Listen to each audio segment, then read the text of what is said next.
Tablet નાખી દો એટલે ઓલો રોટલીના વરા હે એ ખાય અને એને રોગ સારો થઈ જશે. એમ તો ભલે તમે અહીંયા લાડવા ખાઓ, પણ આ લાડવામાં તમને હું હનુમાન પૂરી દેવાનો છું. આમાં હું હનુમાન દેવાનો છું. આમાં હું હનુમાન દેવાનો છું. આમાં હું હનુમાન દેવાનો એટલે કઈ બહુ એટલો બધો ઊંચો નથી, તમારા કરતા નીચો હોવ ભજનમાં. કદાચ ભજનમાં એને હું દેવાનો છું. અર્થ એટલે દિવસ ને સતત 2 દિવસ 2 સવારે સાંજે આરતી કરું છું ને, હે હનુમાન, જેને શ્રદ્ધાની આંખથી મને જોયો હશે ને એની આંખમાં મેલ નહીં હોય તો હે હનુમાન તું એનું ભલું કરજે. આટલું કાફી છે, કાફી છે, કાફી છે. પણ સતત દિવસ અને રાત, ડે એન્ડ નાઇટ પત્રિકાઓ ન છપાવવી પડે, ફોન ના કરવા પડે. કૃષ્ણ હોય અને કૃષ્ણ ના હોય, રામ હોય અને રામ ના હોય. એ તમે રામના હો અને રામના દાસ હો ને, તો તમે જો સાચા રામ હો અને તમારામાં હરામ ન હોય ને, તો તમને રીછ વાંદરા તો લાખો મળી રહેશે, લાખો મળી રહેશે. આ દોડા દોડી કરે છે રીછ વાંદરા નહીં મારે. જેટલો જેવો આવ્યો એવો તો ગમણ લેવા ભાગ્યો, મારો રીછ વાંદરા નહીં. તમે રામ છો, તમે વિચાર કરો. તમે ઘણા એમ થાય અરે પણ એનું ભાઈ ગમે ફૂટ આગળ ચાલતું હોય, એની હત્તોમ રક્ષક કાહો પડરના અને સબ સુખ લાયક મારે શરના, એની અસ્તિત્વ સેવા કરે, અસ્તિત્વ સેવા કરે એની. એટલે આ બધો શ્રદ્ધા અને ભાવ અને પ્રેમનો મહિમા છે. જેટલું રામના રસ્તે ચાલશો, રામાયણના રસ્તે ચાલશો, ભગવદ્ ગીતાના રસ્તે ચાલશો, ભાગવતના રસ્તે ચાલશો.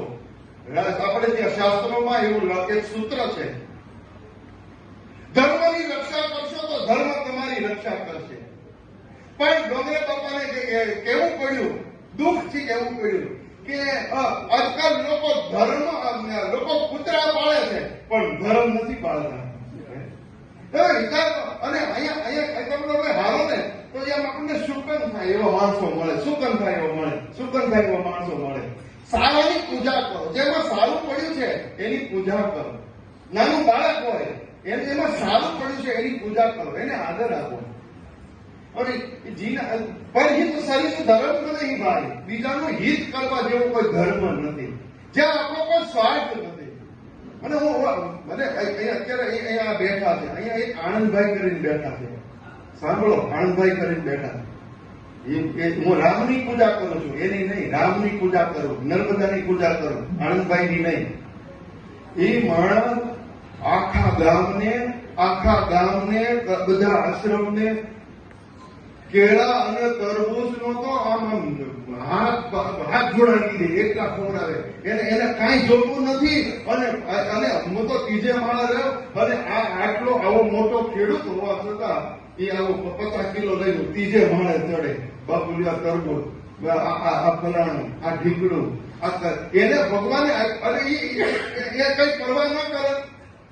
એટલે આ કહેવાનો અર્થ એ છે કે આ જે આપણને હવે એ કદાચ સત્સંગમાં ન પહેરે તોય સત્સંગમાં જે આવે છે એ કરે છે. એને ભજનમાં કહેવાનો અર્થ એવો કે જ્યાં કોઈ આપણો સ્વાર્થ નથી. કેવું કરે આમ પેલા માણસોને ઓકાવી દે, પૈસા હવે નથી જતું, આ બેઠો આનંદભાઈ, મારે કોઈ એ કર્યું નહીં. પણ કહેવાનો અર્થ એ છે કે જે છે એ કઈક થોડુંક ઘસાલો રહ્યો. તમે રફ માલની કિંમત વધારે કે ઘસાયેલા માલની કિંમત વધારે? રફ માલ કોને કહેવાય કે ઉનાળાના તાપમાં કે બરોબર. પણ હવે આજે ખબર છે કે આપણે હવે આની 4 વાગે ચાનો ટાઈમ થયો છે, ખબર છે ને, હવે એને ચા જોઈએ. અને તોય તમે રસ ના પાઈ દો કે ખાંડ બચી જાય અને ચાની વાઘ બકરી ચા બચી જાય તો સમજો કે આ રફ માલ છે. અને જો તમે ચા પાઈ લ્યો કે ના એને અત્યારે ચા, પણ નહીં તો ઘણા તો ઉનાળો હોય ને એની પહેલા રસના ઢોળે એટલે સસ્તામાં બધું તમે આપણે એ કરીએ છીએ. એટલે એના એટલે એ જે કઈ આ રસ્તો છે ને, આ રસ્તો આ આટા વગરના માણસોનો આ રસ્તો છે. આ રસ્તો આટા વગરના માણસો હોય ને એ આમાં ચાલે.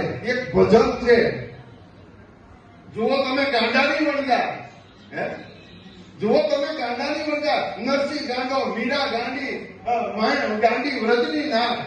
આ બુદ્ધિવાળાનો બુદ્ધિવાળો તરત વિચાર કરે પણ આટલા મોંઘવારીમાં 10 રૂપિયા સત્તાની કથામાં ગયા ત્યાં આરતીમાં ક્યાં નાખવા? ઘણા તો આરતીના પૈસા લઈ જાય છે, કરોડો અબજો છે. તો મને અનુભવ છે, એ અબજોપતિ છે પણ પરચુરણ લઈ ગયો મારું. બોલો, जीना है उसका भला जो दूसरों के लिए जिए, मरना है उसका भला जो अपने लिए. એ ખબરાવો તો ખેપી થઈ જાય અને ખાવ તો રેતી થઈ જાય. આહા સ્વાહા દો એક है. સાંભળો, સ્વાહા આહા દો એક है. नित्य और विश्वास. स्वाहा એટલે શું? ઇદવગ્ને નમઃ સ્વાહા, ઇદવગ્ને નમઃ સ્વાહા, ઇદવગ્ને નમઃ સ્વાહા. હવન કરે ને ઈ સ્વાહા કહેવાય. સ્વાહા અને આહા. આહા એટલે કયો?